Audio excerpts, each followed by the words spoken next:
Hello and welcome to today's video. Today's video is brought to you by a request from YouTube friend and subscriber Enrique. He wanted to learn some more about exposure bracketing, so I thought that would be a great opportunity to also talk about HDR because they kind of go together. So we're going to talk about the why, the what, and the how of exposure bracketing and HDR in this video. So let's head over to the classroom and we can begin the conversation.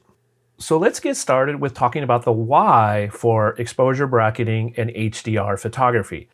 As with most things in photography, the why will be specific to you. It'll depend on your equipment, your specific photography needs, and what your outcomes are desired to be. So your why might be different than my why, but there are some basic whys that I think we could potentially all agree on. So we're going to start with that, and here we go. So the first thing we need to talk about in relation to the why is dynamic range. And what dynamic range is the range of tones from bright to dark that are visible at one time. So if you have an image with lots of dynamic range, a scene which you're going to photograph, that means it has very dark darks and very bright brights and all the tones in between. If it has less dynamic range, it may not have as much difference between the brights and the darks. This is important because our eyes have approximately 14 stops of dynamic range. So it's a larger dynamic range than what most cameras can do, which is approximately 10 stops of dynamic range. So here's how dynamic range affects the range of tones your camera can capture versus what our eyes can see. So here's the 14 stops of human eye with black on the left and white on the right. So the dark tones on the left, the bright tones on the right. And here is the 10 stops that our cameras can see. So we have a choice. We can go to the whites and capture more detail in the brighter tones, but then we lose details in the darker tones. Or we can go and stay in the middle and lose both the brightest and the darkest tones. Or we can go the other way and emphasize the details in the shadows, but give up the details in the highlights. So that's where that limit of what the camera is able to see technically impacts what we're able to capture in our images. So that gets us into the two topics for today, which is exposure bracketing and HDR. So we'll start with exposure bracketing because that's been around the longest. Photographers have been bracketing their exposures, which is the process of creating multiple images of the same scene, the same subject, with different exposures for each of those images. And the reason you do that is because you want to make sure to capture the brights or the darks or the mids, and you're not sure which is going to be most important to your story or which one is going to feel best when you get back to looking at the photos and completing them in however you're going to edit them. So exposure bracketing can potentially save you time when you edit. It'll get you closer to where you want to be as far as exposure is concerned, maybe brighter or darker or correct. And I put correct in air quotes here because correct exposure is very subjective, I think. There's technically correct, and I think there's artistically interesting, which is where I tend to lean. So anyway, that's exposure bracketing. And then the next is, so after we talk about exposure bracketing, then we get into HDR. And HDR is a single image combined. So then that brings us to HDR. What is HDR? HDR is a single image that takes those exposure bracketed images, that sequence of images of the same subject with different exposures, and combines them into one new image that has the best of the brights and the darks and the in-betweens, the midtones, in one image that does it all, that gets closer to that 14 stops of human eye dynamic range. So that's the goal of HDR. So how specifically do we do exposure bracketing? What do they contain? And what is HDR? So here's what exposure bracketing is all about. It's multiple exposures of the same image, and there's usually 3 to 7 images. Sometimes you might do 9 if you want to be crazy.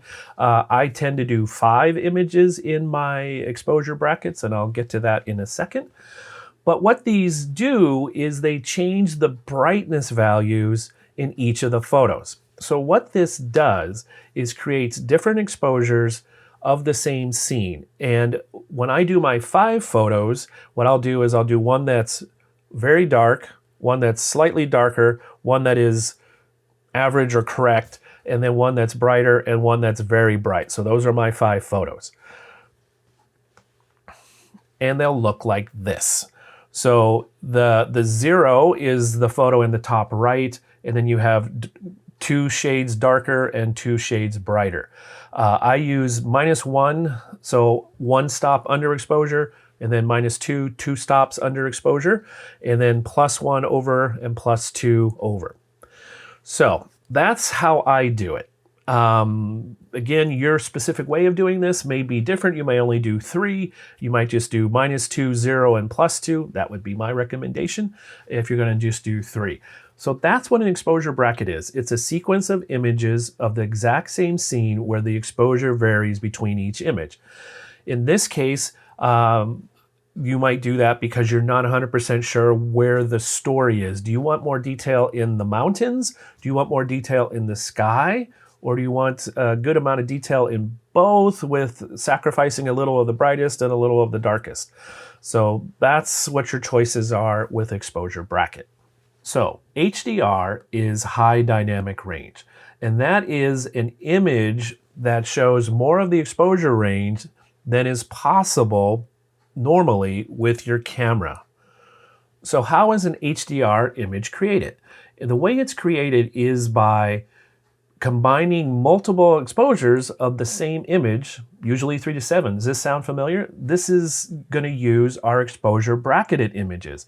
And it's going to combine those 3 to 7 images with different exposures into one new image, which has the best of the brights, the best of the darks, and the best of the midtones. So it's got that whole range of dynamics. It does require special software to create this image. Lightroom can do it. I'm going to show you that in just a moment, as well as Photoshop can also create an HDR, and there's specialized HDR software out there. So this is what an HDR image will look like. It takes those 5 bracketed exposures from -2, -1, 0, +1, +2, and then creates a new image which blends the best of the brights, the best of the darks, the best of the midtones, so you preserve all that exposure information into one new image. And the how. Here is how we're going to do this. There's going to be 2 methods. We're going to create exposure brackets in both cases.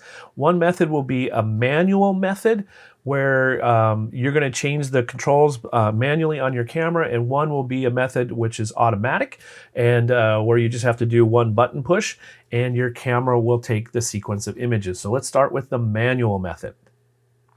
So to manually create these exposures, my suggestion is to use a tripod. You're going to be touching your camera, you're going to be interacting with the camera controls, and you're going to move the camera ever so slightly or quite a bit if you're handheld. So if you want to be able to have the option to create an HDR image with these photos, you need to use a tripod because there cannot be much movement in between the different images. Another reason to potentially use a tripod is because you want to, or you're going to have shutter speeds of longer than 1/30th of a second and might get unintentional camera movement. The other thing I suggest is to use aperture priority mode, so that way the depth of field, what's in focus in the photo, will not change between images, and then your camera will adjust shutter speed and ISO as it needs. And then next, I suggest using exposure compensation as the way you're going to change exposure. It's the simplest way. You can literally just go to +1, +2, -1, -2 without doing the math of shutter speed and ISO. That might get a little confusing if you're not as familiar with it. So let's move on to how we're going to do this. Here's what you're going to do then is next, I would suggest 3 or 5 photos. If you do 3 photos, my suggestion for the exposure range would be 1 photo at whatever your 0 starting point is, and then -2 from that, and +2 from that. That's your 3 photos. If you're doing 5, start at 0, -1, -2, +1, +2 for your 5 photos. If your camera is able to do this automatically, this is pretty awesome because you don't really need a tripod, but it's suggested. A lot of the photos I do this way. I don't use a tripod just because it lets me be a little quicker and put the camera exactly where I want. But especially if you're doing these at night, then yes, you'll need a tripod because you're dealing with longer shutter speeds. So here's what you're going to do. You're going to find in your camera manual or look up online how your camera does automatic exposure bracketing. Set that up so your camera is ready to go in auto exposure bracketing, and you may also need to change the drive mode. On my Fuji camera, there's a bracket setting for drive, so it takes care of all the work, and all I have to do is just put it to that mode and I'm ready to go.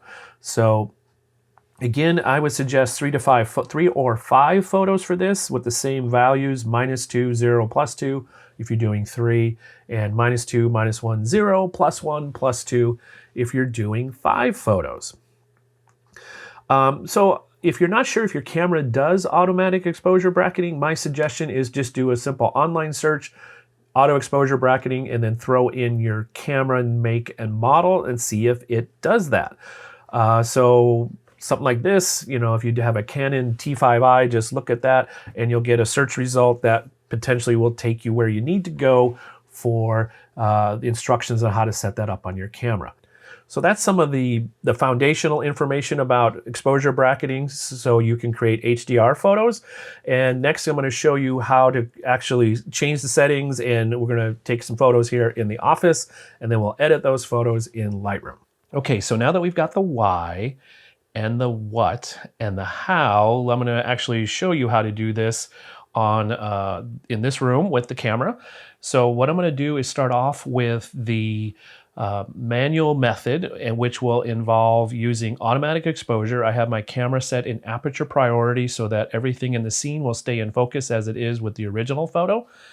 And then what I'm going to do is just simply use the exposure compensation dial to adjust the exposure to go +1, +2 from the 0 point, and then -1, -2 for a total of five photos. So that's how we're going to do it, and we're going to get started with this click right now. So the first click will be at 0, so the exposure compensation is at 0. One click. Then we'll go to +1. Then we'll go to +2. Then we'll go to -1. And then -2. So that is all it takes to do the manual exposure method to create an exposure bracket with 5 photos going from -2 to +2 in one-stop increments. You need a tripod for this if you want to be able to line up your photos later on for potential use as an HDR, because you are going to be moving the camera quite a bit. Also, another reason to use a tripod is because you might get to shutter speed slower than 1/30th of a second and get unintentional camera movement. So now let's move on to the super easy, super fast one button press method, which is auto exposure bracketing. So what I'm going to do for that is go ahead and go to the bracket mode on my camera, which is on the mode dial here. Your camera will likely be different unless you also have a Fuji camera. So that's all it takes. I just got to move it to that mode, and it's already set up to do 5 photos, just as I did with the manual method. So this will create a 5 photo sequence of 0, where this is right now, +1, +2, -1, -2. Here we go. Ready? One button click. Ready, set, go. So it's just that quick and easy, folks. Now we'll head over to the computer and then show you how to merge these photos together into an HDR single image, blending the best of all these 5 images. All right, so we've got our bracketed photos into Lightroom. I have 2 sets of them. I have one set that was created with manual exposure changes. So I used exposure compensation to create 5 photos. And then I also did the automatic exposure bracketing. So we'll start with the manual version. So there's -2, here's -1, here's the 0, here is -1 and -2.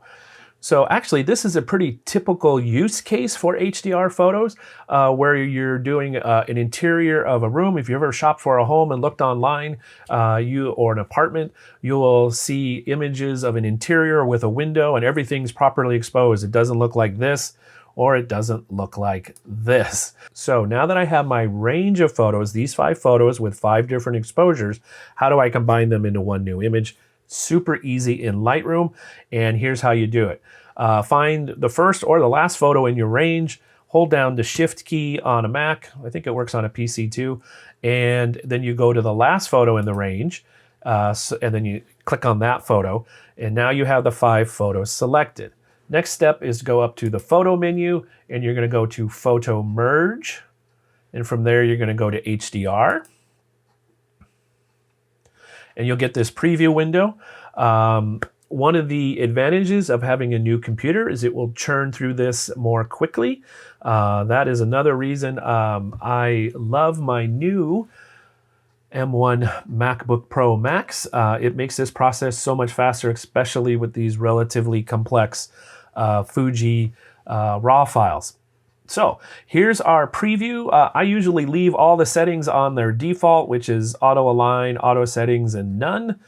And then I just go ahead and click merge. And you'll get a preview up here that it's making progress. And then you will get a new image shortly. Here it is. Dun, dun, dun. So here's the new image. And you'll notice a couple things here. First, you'll notice, hey, I can see everything. Sorry about that. You can see my trash can, my recycling box. Anyway, you can see all the details in my my office here. Not an award-winning photo, but it serves my purpose here. Now we have a single image which has details in the window, details in the office. So the brights and the darks are all preserved. And you'll also notice that Lightroom has applied some settings automatically to the image. So it's pulled down the highlights, boosted the shadows, boosted the whites a little bit. Here's another cool thing here. This is what happens and how you know this is an HDR image. If you're familiar with Lightroom, you'll know that your exposure usually goes from +5, but now it goes to +10. It also goes to -10. So we have that whole range that we can play around with as far as our exposure.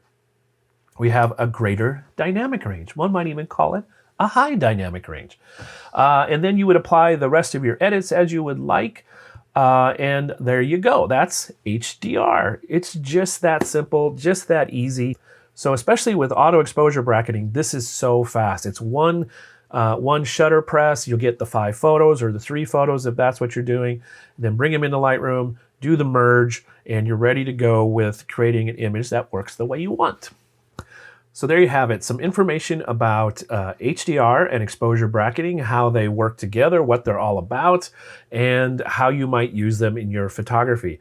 I find I use the HDR and exposure bracketing quite a bit when I'm doing sunrises or sunsets, so you've got bright skies and foreground that may be darker. Also use HDR when I'm doing, as in this case, any kind of interior photo with a window shining through that's just so very, very bright compared to inside. So I hope you found this helpful, maybe some new inspiration, some new information for you to think about how you might use these in your photography. I'd love to see what you create, so if you use these techniques and want to share a link, please add them to the comments below. If you think I missed anything or want to add something to the conversation, also please add a comment. Hugely appreciate that and look forward to chatting with you. As I mentioned, this video came from a suggestion from YouTube friend Enrique. So if you have suggestions for video topics you'd like to see or want to learn more about, also leave those in the comments. Basically, comment away here. I hope you enjoyed this video, and if you did, you know what to do. You're going to hit that thumbs up button because that helps train the YouTube algorithm so it knows more about you, what you prefer, and then the advantage also is that this video might get shown to other people who like similar things, so I thank you for that. I hope also that you enjoyed this enough that you say, hey, I want to see more of that, and you subscribe to this channel because there will be more stuff like this, including point of view photo walks and other informational things out there. So So I look forward to connecting with you and seeing you in future videos. So until we meet again in that next video, stay safe, stay well, and have fun creating photos. Bye for now.